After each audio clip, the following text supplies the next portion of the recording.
તો ઈરાન સાથે યુદ્ધ વચ્ચે અમેરિકાની મોટી જાહેરાત। ઈરાન પર ફરી લગાવાશે નૌસેનાની નાકાબંધી।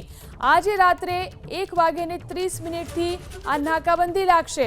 અમેરિકાની ચેતવણી કે જો ઉલ્લંઘન થશે તો હુમલો કરવામાં આવશે। તો ઈરાન સાથે યુદ્ધ વચ્ચે અમેરિકાએ આ મોટી જાહેરાત કરી છે। ઈરાન પર ફરી નૌસેનાની નાકાબંધી લગાવવાની જાહેરાત કરવામાં આવી છે। આજે રાત્રે 1:30 વાગ્યાથી આ નાકાબંધી લગાવવામાં આવશે।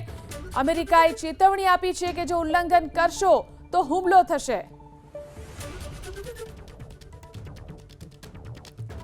તો ઈરાન પર ફરી નૌસેનાની નાકાબંધી લગાવવામાં આવશે। આ જાહેરાત કરી છે અમેરિકાએ। ઈરાન પર ફરી લગાવવામાં આવશે નૌસેનાની નાકાબંધી। આજે રાત્રે 1:30 વાગ્યાથી આ નાકાબંધી લાગશે તેવી જાહેરાત અમેરિકાએ કરી છે। આ સાથે જ અમેરિકાએ એવી પણ ચેતવણી ઉચ્ચારી છે કે જો તેનું ઉલ્લંઘન કરવામાં આવશે તો અમેરિકા મોટો હુમલો કરશે।